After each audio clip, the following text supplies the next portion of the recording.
LAB sindikatuak mobilizazioak eta lanuzteak iragarri ditu datorren ekainaren 28-rako.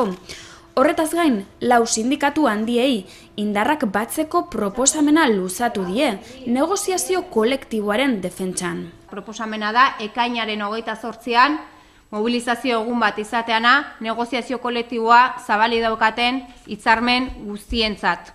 Eremu guztietan. Aurreko astean, Hego Euskal Herriko 4 sindikatu nagusiek 2 bilera izan zituzten. Lehenengoa konfederal mailan eta bigarrena metalean. Gaur LABek bilera hoiek baloratzeko agerraldia egin du. LABeko ordezkariek azaldu dutenez, 2 mobilizazio egun proposatu zituzten aipatutako bileretan. Lehena ostiral honetarako gure sektore eta hitzarmenen defentsan lelopean burutuko dena eta bigarrena ekainaren 28rako. LABek adierazi duenez, bilera hoietan argi geratu zen beharrezkoa dela negoziazio eremu guztietan borrokatzea, baina horretaz gain hitzarmenak definitu eta hauek izan behar dituzten minimoak zehaztu beharra dagoela azaldu du sindikatuak. Eta horretarako orain arte 4 sindikatuek sinatutako 5 hitzarmen sektorialak erreferente izan behar dutela azaldu du LABek. 3 ezaugarri komun dituzten 5 hitzarmen.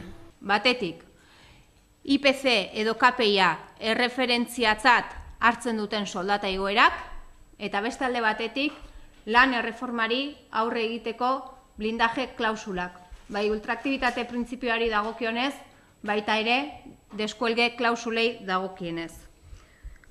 Frente komun bat artikulatzeko beharra hitz egin du LABek.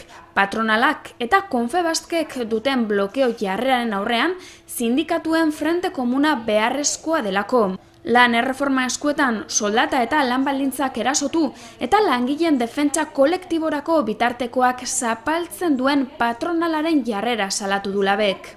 Uztailaren 7 gertu dagoela ikusita, eztabaida partzialak alde batera utzi eta eskaintza integral baten beharraz mintzatu da ondoren sindikatua.